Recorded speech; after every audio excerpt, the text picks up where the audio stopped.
Pinuntirya ako ng mga babae ko na disipulo. Nagsimula ang kwento sa isang bilangguan at sumigaw ang mga tao mula sa kanilang mga selda. Sakit! Ang sakit-sakit! Huhuhu, palabasin niyo ako! Sumigaw ang isang bilanggo, Bai Qingling, ikaw na kahiya-hiya at walang hiyang demonyo. Gusto kitang punitin ng maliliit na piraso. Sa kanyang trono, nakinig si Bai Qingling sa mga bilanggo habang siya ay nagpahinga sa tunog ng mga taong sumisigaw sa paghihirap. Bigla niyang binuksan ang kanyang mga mata, naramdaman ang isang bagay na iba, at sinabi, punitin ng maliliit na piraso. Sinabi ni Bai Qingling, ang masamang amoy na ito. Nag-transmigrate ba ako? Bigla niyang naalala ang isang bagay at sinabi, hindi ba ito ang eksena ng huling boss mula sa laro na nilaro ko noon? Naaalala ko na ang kontrabidang boss ay tinatawag na ni. Siya ay nagulat at sinabi, siya ito. Siya ito. Demon Lord Qingling, Bai Qingling. Hindi inaasahan, nag-transmigrate ako sa pinakamalaking. Ngunit ang taong ito ay isang masamang karakter, at kontrolado niya ang tatlong magagandang disipulo. Si Demon Lord Qingling, Bai Qingling, ang karaniwang huling kontrabida sa lahat ng mga ruta ng pagtatapos sa tradisyonal na Chinese-style na laro na Immortal Love. Linoko niya ang kanyang guro at pinuksa ang kanyang mga ninuno, at pinaplano pa na itapon ang kanyang sariling guro sa isang alchemy furnace upang gawing human elixir. Upang itago ang bagay tungkol sa pagpatay sa kanyang guro, ginamit niya rin ang mga ipinagbabawal na mahika upang patayin ang kanyang sekta. Iniwan niya lamang ang isang maliit na junior martial sister at naging isang tumatakas na takas. Sa pagtatapos ng laro, ginamit ni Bai Qingling ang kanyang pagkakakilanlan bilang Kang Mingsek's Yuluo Temple Master upang makipaglaban hanggang kamatayan sa pinakamalakas na tao ng matuwid na landas, si Muxinlan. Gumastos si Bai Qingling ng 1,000 taon ng cultivation at nagbayad ng mabigat na presyo upang bahagyang makatakas pabalik sa Kang Ming. Sa ngayon, si Bai Qingling ay bahagyang nakatakas pabalik sa kanyang lumang lungga, at ito ang storyline na malapit na sa huling pagtatapos. Si Demon Lord Qingling, sa kanyang kasagsagan, ay nasa immortalization stage ng cultivation. At ngayon ay nahulog siya sa isang kaawa-awang kalagayan. Malinaw kong naaalala na sa puntong ito, ang Bai Qingling sa orihinal na laro ay malapit nang mamatay siya ay mamamatay sa pagkalason ng kanyang pinaka-pinagkakatiwalaang ikatlong disipulo. Bigla, may kumatok sa demonyong pinto, at sinabi ng isang disipulo, Panginoong Guro, nasa loob ba kayo? Oras na para sa inyong gamot. Sinabi ni Bai Qingling sa kanyang sarili nang may gulat, tama nga, narito na siya. Hawak ng disipulo ang isang bote ng gamot habang naghihintay sa labas at naalala ang sinabi ng kanyang kapwa-disipulo sa kanya, patayin mo siya, Singer. Ito ang tanging pagpipilian. Kapag pinatay mo ang taong iyon, magtatapos na ang lahat. Binuksan niya ang... Nagulat si Bai Qingling at sinabi sa kanyang sarili, narito na siya. Tulad ng orihinal na laro, ang aking ikatlong disipulo na si Shen Xinger ay hinikayat na gamitin ang pagkakataon ng pagbibigay ng gamot upang gamitin ang poison pill na ibinigay ng pangunahing lalaking karakter, si Xiao Chen. Sa ngayon, ako si Bai Qingling at si Demon Lord Bai Qingling ay ako. Ayokong mamatay pa, sa pinakamababa, hindi ko hahayaan na ang charming na pangunahing karakter na si Xiao Chen ay tamasahin ang aking mga disipulo. Sinabi ng isang system notification, congratulations to the host. Sinabi ng isa pang system notification, you've been bound with the legendary Great Love System. Sinabi ng isa pang system notification, you've received Beginner's Quest, use Great Love to influence Shen Xinger emotionally. Influence her to let go of her resentment and become completely devoted to the host. Sinabi ni Bai Qingling sa kanyang sarili, ano ba ito? Isang Great Love. Hindi ba si Bai Qingling isang Demon Lord na gumagawa ng lahat ng uri ng kasamaan nang hindi kumikurap? Kahit na ito ay isang karaniwang cheat para sa isang transmigrator, hindi dapat ito ganito kakatawa. Teka, hindi naman siguradong ganoon.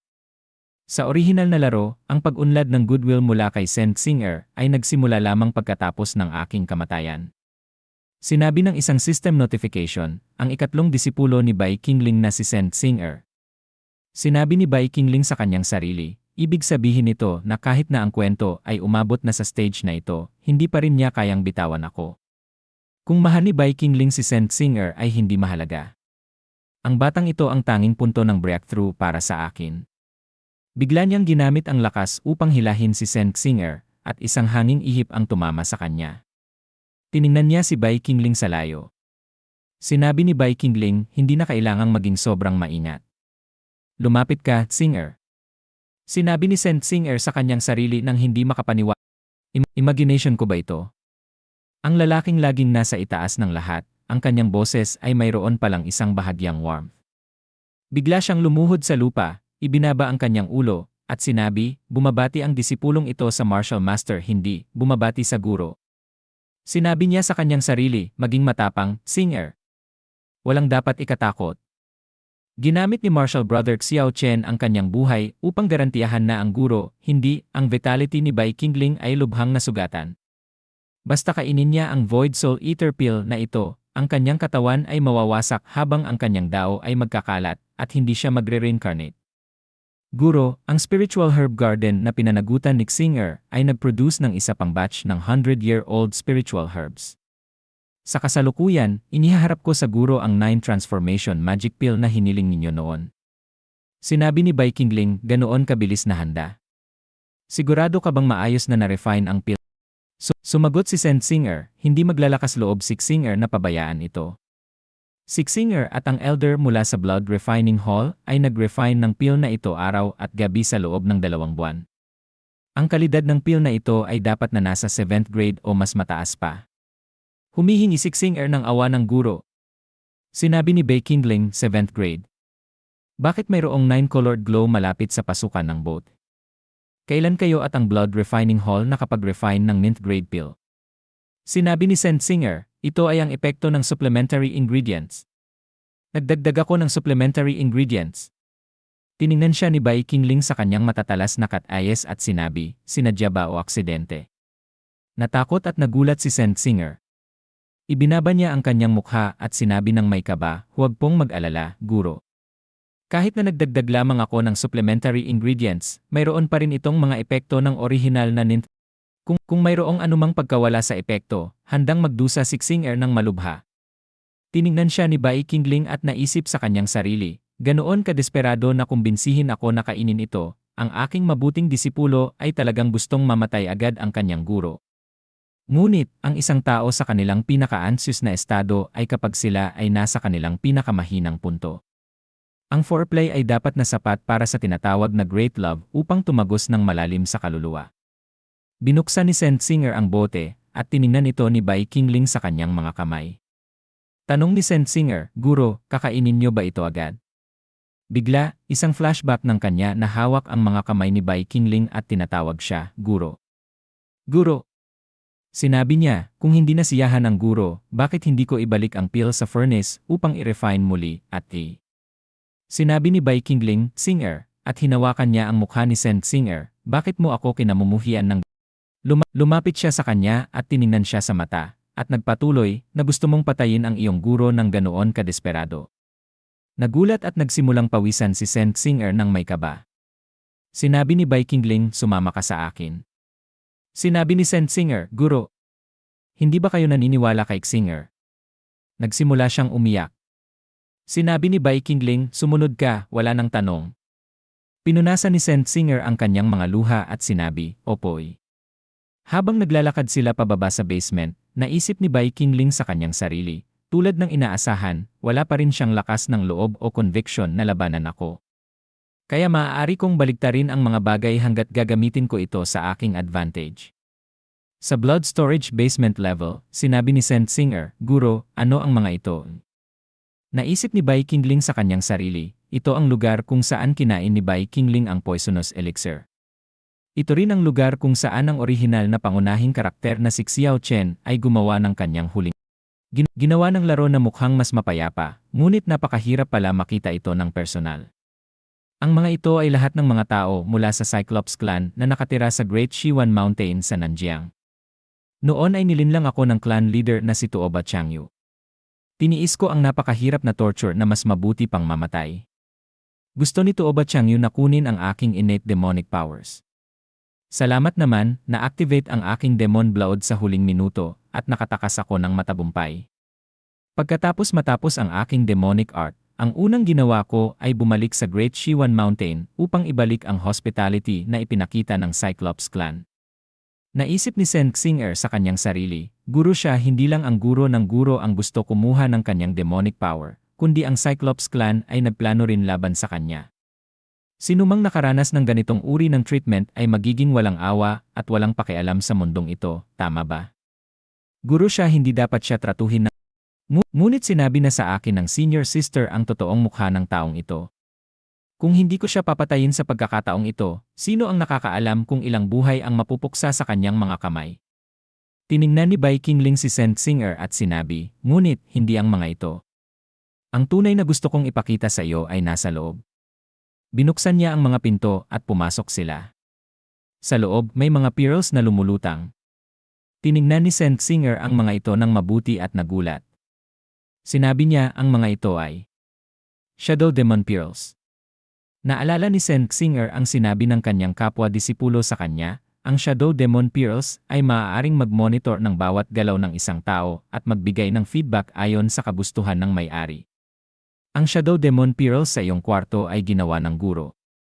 Simula nang sumali tayo sa guro, minomonitor na nila tayo. Hindi tayo ang kanyang mga disipulo, kundi mga tools na may leash.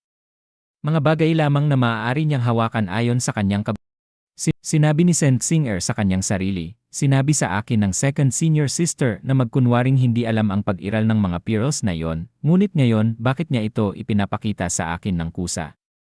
Sinabi ni Bai Qingling, Xinger, itaas mo ang iyong ulo at tingnan ng mabuti. Sumagot si Sen Xinger, opo, guro. Nagsimulang mag-project ang mga pearls. Nakita niya ang kanyang sarili bilang isang bata na umiiyak at sinabi, huhuhul. Sinabi ng isang warrior, ang bulok na batang ito ay umiiyak pa rin. Nakakainis. Sumigaw ang isa pang lalaki, tumigil ka, at inatake ang batang Sen Xinger. Umiyak ang batang Sen Xinger at sinubukang harangan ang atake. Bigla, dumating si Bai Qingling at pinutol sila sa kalahati. Lumapit siya sa batang Sen Xinger. Tiningnan niya ang kanyang tagapagligtas at nagtanong, sino-sino ka? Sinabi niya, Bai Qingling. Sinabi ng batang Sen Xinger, Diyos ka ba? Tulungan niyo po ang aking mommy at daddy, nakikiusap. Sinabi ni Bai Qingling, hinahayaan ng mga Diyos ang mga mortal, hindi inaabandona ng mga demonyo ang mga buhay. Hinawakan niya ang kanyang mukha at sinabi, sumama ka sa akin. Tanong ni Sen Xinger, saan? Umiti si Bai Qingling at sinabi, sa tahanan. Sa kasalukuyan, sinabi ni Sen Xinger, guro Sinabi sa kanya ni Bai Qingling, Xinger, ang iyong guro ay may walang bilang na kaaway. Ang aking mga disipulo ay natural na magiging target din ng maraming tao. Ang Shadow Demon Pearl na ito ay isa lamang sa aking mga taktika para sa pagprotekta sa iyo kapag nasa panganib ka. Sinabi ni Sen Xinger, guro, ibig ninyong sabihin palagi ninyong ginagamit ang Shadow Demon Pearl upang protektahan kami at hindi kami i-monitor. Sinabi ni Bai Qingling, sinadya ng guro na tratuhin kayo ng hindi mabait sa mga taong ito, at alam ng lahat sa mundo na mayroon kayong mga dahilan para kamuhian ang inyong. Kung aksidente akong mamatay, ang inyong tatlong magkakapatid ay magkakaroon pa rin ng dahilan na tumayo sa panig ng kaaway at panatilihin ang inyong kaligtasan. Sana ay napatago ko ito ng habang buhay. Ngunit napagpasyahan mo ng patayin ang iyong guro. Nagsimulang umiyak si Sen Xinger na napagtanto ang katotohanan. Nagpatuloy si Bai Qingling, hindi na bale. Basta ligtas si Xinger, hindi na mahalaga ang iba pa. Biglang tumakbo si Sen Xinger patungo kay Bai Qingling at mahigpit siyang niyakap ng kanyang katawan. Nagpatuloy siyang umiyak at sinabi, guro. Mali si Xinger. Hindi dapat si Xinger naniniwala sa sinabi ng iba. Tanga si Xinger. Dapat alam ko na mula sa simula, ang guro ang pinakamabuting tao sa buong mundo. Talagang mali si Xinger. Nakikiusap po ako ng kapatawaran ng guro. Si Xinger ay talagang mahal na mahal ko ang guro. Umiti si Bai Qingling na parang demonyo at niyakap siya pabalik. Nagpatuloy si Sen Xinger sa pag-iyak at sinabi, huhuhuhuli. Sinabi ng isang system notification, congratulations to the host. Natapos mo na ang beginners. Sinabi ng isa pang system notification, nakuha mo ang sumusunod na reward, 500 points, golden treasure chest times 1. Naisip ni Bai Qingling sa kanyang sarili, tapos na ang quest. May tuturing ba itong paggamit ng Great Love para maimpluwensyahan ang kanyang emosyon? Hindi ko kayang mag-isip ng sobra. Upang mabuhay, kailangan kong baguhin ang storyline ng aking huling kamatayan. Ang katapatan ni Singer ay isang hindi maaaring mawalang salik para dito. Sinabi ni Bai Qingling kay Saint Singer, aking masuway na disipulo, hindi ko maintindihan ang iyong kilos. Sino ang salbahe na nagawang manlambot sa iyo upang gawin ito? Sumagot si Saint Singer, opo. Nag-uulat sa guro, si Xiao Chen na direktang disipulo ng Yin Gi Temple. Siya ang naghasik ng hidwaan sa pagitan ng guro at ako. Ginamit niya pa ang matatamis na salita upang gayahin ang second senior sister at lumikha ng bitak sa relasyon sa pagitan ng guro at kanyang disipulo. Ang lahat ng nangyari ngayon ay dahil nalinlang si Singer ni Xiao. Humihingi ako sa guro na magpatupad ng pinakamabigat na parusa kay Singer, basta't huwag niyo akong itaboy. Sinabi ni Bai Qingling, dahil ganoon, bibigyan ka ng taong ito ng pangalawang pagkakataon. Tulungan mo ang taong ito sa isang pabor at papatawarin ko ang lahat ng iyong mga kasalanan. Sinabi ni Saint Singer, opo. Pakiutos po. Sa Kangming Sect, Yuluo Temple, sinabi ni Xiao Chen, Senior Sister Tantay, bakit hindi pa lumalabas si Junior Sister Singer? Maaaring napagtanto ng demonyong iyon na may mali. Na-expose ba si Junior Sister Singer? Si Xiao Chen, ang pangunahing lalaking karakter ng orihinal na laro.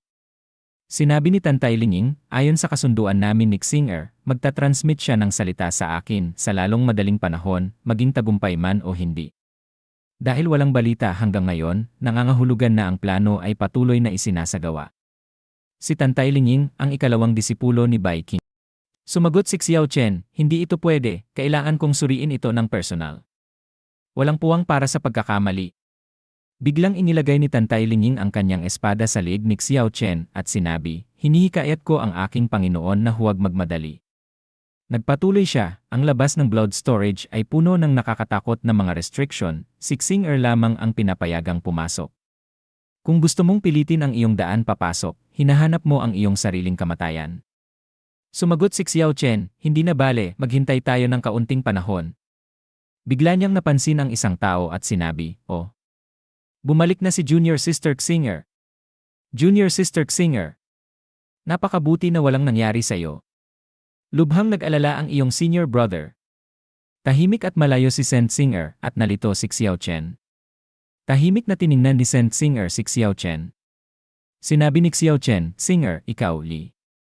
At naisip sa kanyang sarili, seryoso ka bang umuwi? Ang dami kong naitulong sa inyong lahat sa lahat ng mga taong ito. Hindi ba ako pinapayagang hawakan man lamang ang iyong kamay sa ganitong sitwasyon? Sinabi ni Tantay Linging, Junior Sister, ayos ka lang ba? Nagtagumpay ka ba? Bakit hindi ka nag-transmit ng salita sa iyong senior sister ayon sa ating kasunduan? Sinabi ni Saint Singer, sumasagot kay senior sister, si Singer ay nagtagumpay. Ngumiti si Xiao Chen at sinabi, nagtagumpay. Naisip niya sa kanyang sarili, mula nang mag-12 anyos ako, naging undercover ako sa Kangming Demon Sect sa kabuuan ng 10 buong taon.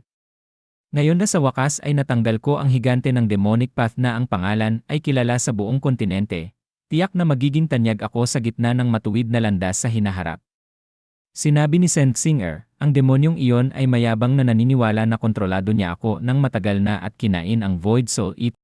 Sa panahong ito ay malaki ang pag-fluctuate ng kanyang emosyon. Natakot akong ma-expose ang anuman sa aking mga kahinaan, kaya hindi ako naglakas loob na mag-transmit ng anumang salita. Sinabi ni Xiao Chen, kung ganoon, hindi na kailangang magmadali. Ang poison pill na iyon ay personal na binili ng aking guro mula sa black market gamit ang malaking halaga ng ginto. Kung maghihintay tayo ng 7 araw para maabot ng lason ang kanyang kasagsagan, kahit ang pinakamalakas ng parehong landas ay hindi makakatakas sa kapalaran ng pagkawasak ng katawan at kaluluwa. Sinabi ni Tantay Linging, hindi naman na hindi tayo makakapaghintay ng 7 araw, ngunit mayroon akong pag-aalinlangan at umaasa na maliwanagan ito ni Junior Brother Xiao.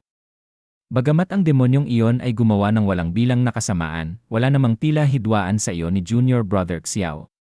Bakit ka pumayag na makipagtulungan sa amin at mungkahihan pa ang paggamit ng ganitong masamang poison pill? Dinagdag ni Saint Singer, tama, at mukha ka pang sobrang enthusiastic tungkol. Sinabi ni Xiao Chen, natural na dahil hindi ko matiis na makita ang demonyong iyon na mang-abuso at mangbuli sa inyong dalawa sa loob ng napakatagal na panahon. Gusto kong iligtas kayong dalawa mula sa dagat ng apoy. Hindi ba ninyo nauunawaan ang aking pagmamalasakit sa inyo? Tanong ni Saint Singer, ginawa mo ba ang lahat ng ito para sa aming dalawa mula sa simula? Sumagot si Xiao Chen, Hindi, bakit mo naiisip yon? Tiningnan ni Tantay Linging si Xiao Chen at sinabi, hindi na bale, tapusin na natin ito ngayon at magkita muli pagkatapos ng 7 araw. Huli na, hindi dapat maantala ni Junior Brother Xiao Chen ang evening lessons ng Yingge Temple. Sinabi ni Xiao Chen, opo.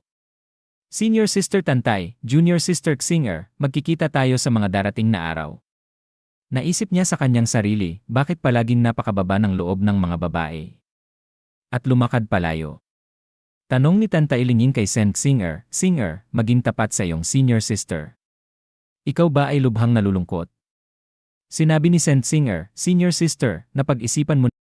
Nalito si Tantay Linging at nakinig. Nagpatuloy si Sen Xinger, ang guro ay maaaring hindi kung ano natin siya orihinal na inakala. Marahil ay medyo mahigpit siya sa atin, ngunit hindi niya tayo sasaktan.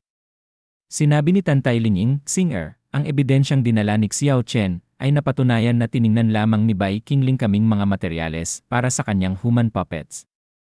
Kahit na ang lahat ng kanyang masasamang gawa ay hindi pansinin, hindi natin siya mapapatawad batay sa katotohanang ito lamang.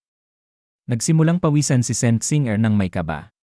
Sa trono room ni Bai Qingling, naisip niya sa kanyang sarili, pinabili ko kay Xinger ng kaunting oras para sa akin na huminga. Si Xiao Chen at ang aking ikalawang disipulo ay tiyak na hindi makakadiskubre sa simula na si Xinger ay nanalo na sa akin. Sa ngayon tingnan natin ang mga reward na ibinigay ng system. Inilabas niya ang isang chest mula sa system. Talagang kapareho ng treasure chest mula sa original. Treasure chest open. Sinabi ng isang system notification, opening successful. Pakipili ang isa sa 3 item sa loob ng treasure chest. Sinabi ng isang system notification, adjustable divine rod, personal na ginawa ng founder ng Hihuan sect. Epektibo laban sa mga babaeng cultivator hanggang sa parehong cultivation stage. Sinabi ng isa pang system notification, bedroom sutra, the arts of the shaft, isang teknik na ginawa ng ancestral elder ng Huangzi sect. Pansamantalang nagpapalakas ng isang tiyak na bahagi ng katawan ng user. Sinabi ng isa pang system notification, Demon Lord's Cultivation Stage Reversion Experience Card, binaligtad ang space at time upang payagan ang host na bumalik sa anumang cultivation stage. Natahimik si Bai Qingling at tiningnan ang lot. Tanong niya sa kanyang sarili, ano ba ang mga dalawang bagay na ito? Demon Lord's Cultivation Stage Reversion Experience, binaligtad ang space at time upang payagan ang host na bumalik sa anumang cultivation stage. Ginagamit ba sila para sa demonic cultivation? Maliwanag na ginagamit sila para sa human cultivation. Tama nga, kailangan kong piliin ito. Pinili niya ang Demon Lord's Cultivation Stage Reversion Experience Card. Sinabi ni Bai Qingling, isang experience card na nagpapahintulot sa akin na bumalik sa anumang nakaraang cultivation stage, hindi ba nangangahulugan ito na maaari kong ibalik ang aking cultivation noong si Bai Qingling ay nasa kasagsagan ng immortalization stage? Naisip ni Bai Qingling sa kanyang sarili, dapat na sinunod ni Xinger ang aking utos na makipagkita kay Linging at nagsinungaling na nagtagumpay ang plano ng lason. Batay sa orihinal na storyline, papasok lamang sila sa blood storage pagkatapos ng 7 araw upang suriin ang aking bangkay. Ang mga restriction sa blood storage ay hihina habang ako ay unti-unting namang. Sa huli, ang pangunahing karakter na si Xiao Chen, na naging undercover sa demonic sect, ay personal na magtatalaga ng huling suntok. Sa loob ng 7 araw na ito, kailangan kong gawin ang mga kinakailangang paghahandaan. Sumigaw si Bai Qingling, ako si Demon Lord Qingling. Lalabanan ko ang kalooban ng langit at babaguhin ko ang aking kapalaran. Lumitaw ang isang kahon mula sa pulang tubig na naglalabas ng isang masamang aura. Sinabi ni Bai Qingling sa kanyang sarili, dati nang inilabas at itinago ni Bai Qingling ang kanyang cultivation core at 5 organo at pinalitan ng ibang mga bagay. Binuksan niya ang kahon at naisip, kaya kahit na siya ay makaharap ng pagkatalo sa isang decisive battle, hanggat ang kanyang soul remnants ay makatakas, magkakaroon siya ng kakayahang mag-reconstruct ng isang perpektong katawan. Ngayon na alam ko ang hinaharap na plot, walang silbi ang panatilihin ang galaw na ito para sa hinaharap. Mas mabuti kung maagang kunin ko ang mga ito at maibalik ang aking dating lakas sa lalong madaling panahon. Kinonsumo niya ang item sa Nag-concentrate si Bai Qingling at sinabi, Cultivation Core, bumalik sa iyong lugar. Huminga siya at sinabi, ang Cultivation Core na ito ang pinagmulan ng pundasyon ni Bai Qingling. Direktang gumaling ang aking mga sugat, at ang aking lakas ay naibalik sa foundation building stage. Sininghal niya ang kanyang aura sa kanyang kamao at sinuntok ang pader, pinagpiestahan ito ng maliliit na piraso. Sinabi ni Bai Qingling, mahusay. Ito ang lakas na dapat mayroon ang huling boss. Bigla, sinabi ni Saint Singer, Guro, natapos na ni Singer ang iyong misyon at bumalik. Mayroon si Singer na item na nais ibigay sa guro. Naisip ni Bai Qingling sa kanyang sarili, ano ang maaaring ibigay sa akin ng batang ito? Wala namang bahaging ito sa laro. Bumalik siya sa kanyang trono, at nagulat si Saint Singer, Guro, natuwa ang masamang salbaheng si Xiao Chen pagkatapos marinig na kinain niyo ang poison pill. Normal na kumikilos ang second senior sister, at hindi pa nagdududa kay Singer. Tanong ni Bai Qingling, ano pa ang sinabi ni Xiao Chen? Sumagot si Saint Singer, sinabi niya na aabot sa kasagsagan ang epekto ng lason pagkatapos ng 7 araw, at kahit ang isang Daluo Jinxian ay mahihirapang makatakas sa kamatayan. Hiniling niya sa disipulong ito na bumalik pagkatapos ng 7 araw upang suriin ang bangkay ng guro at itulak ang lahat ng sisi kay Muxinlan. Naisip ni Saint Singer sa kanyang sarili, ngayon ko lang nalaman ang kumpletong plano ni Xiao Chen, hindi ko inaasahan na siya ay napakahigpit na walang hiya. Pagkatapos ay sinabi niya, Guro, mayroon si Singer na item na inihahandog sa inyo. Ang tunay na 9 Transformation Soul Reinforcing Pill. Nagulat si Bai Qingling at naisip sa kanyang sarili, ano? Ang 9 Transformation Soul Reinforcing Pill ay umiiral lamang sa gallery ng orihinal na laro. Walang paraan para sa mga player na makuha ito. Saan nakuha ni Singer ang tunay na 9th grade treasure pill?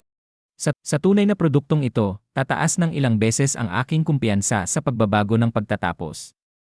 Umubo siya at sinabi, talagang pinarefine mo ito. Mahusay. Sinabi ni Saint Singer, kung nasisiyahan ang guro dito, maaari ba akong humingi ng reward mula sa guro sa pagkakataong ito? Hinawakan niya ang kanyang mga dibdib at hita. Tanong ni Bai Qingling, reward. Anong reward? Kinuha ni Saint Singer ang mga kamay ni Bai Qingling, inilagay sa kanyang mga pisngi, at sinabi, patawarin niyo si Singer sa pagkilos ng kusa. Mahal ni Singer na mahawakan ng guro. Nagulat at nagsimulang pawisan si Bai Qingling, naisip, ang delikadong pakiramdam na ito, parang lulubog ang aking kamay kung medyo mas lalo kong pindutin.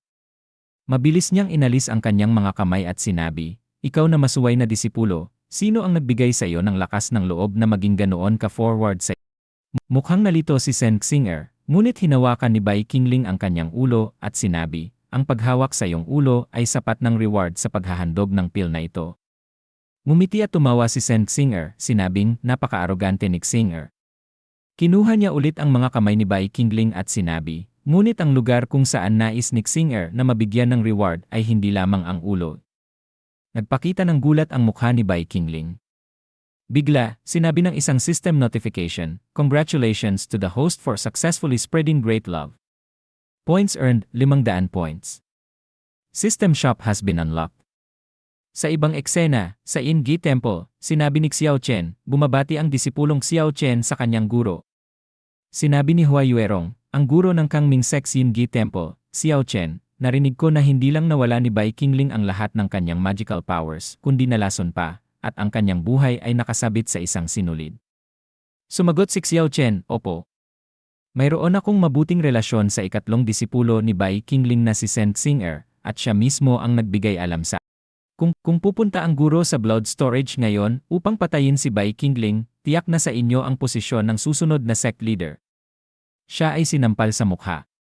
Sinabi ni Xiao Chen, Guro, ikaw Li. Sinabi ni Hua Yuerong, noon, si Bai Qingling ang direktang disipulo ni Alchemy Grandmaster Xiao Shi, at ang kanyang alchemy skills ay mas mahusay pa kaysa sa kanyang guro.